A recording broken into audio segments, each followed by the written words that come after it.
20 வருடம் முன்னால் ஒரு அன்பர் வருகிறார். தீராத ஒரு உடல் பிரச்சனை என்றார். உடனே என் குருநாதர், இந்த துளசி எல்லாம் இருக்கும் இல்லையா, அதோடய இலையெல்லாம் ஏதோ இறைவனது பெயரை சொல்லிவிட்டு பறித்துவிட்டு அந்த குச்சியை மட்டும் கொடுத்து இதை எப்போவுமே வச்சுக்கோங்களேன் அப்படின்னார்.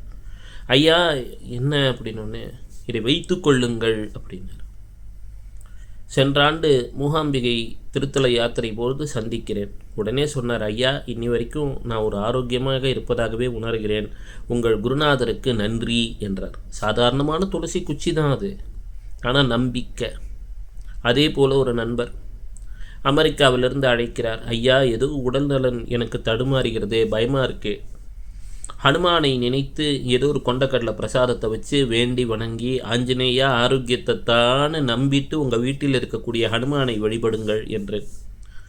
ஒரு 2 வாரங்கள் பிறகு, ஐயா எனக்கே ஒரு ஆரோக்கியமாக ஃபீல் பண்ணுறேன் அப்படின்னார். நம்பிக்கை தான். எந்த ஒரு பரிகாரம் பலிக்க வேண்டும் என்றாலும் அந்த பொருளின் மீது நம்பிக்கை வைத்துவிட்டால் அந்த பொருள் ஏதோ ஒரு வகையிலே நமக்கு நன்மையை தந்துவிடும். குரு மீது வைப்பதும் ஒரு நம்பிக்கைத்தான். குரு நமக்கு அருளுவார், நன்மைகளை தருவார் என்று நீ நம்ப துவங்கிவிட்டால் குரு உனக்கு அருளுவார், நன்மைகளை தர துவங்குவார். சிவசிவ.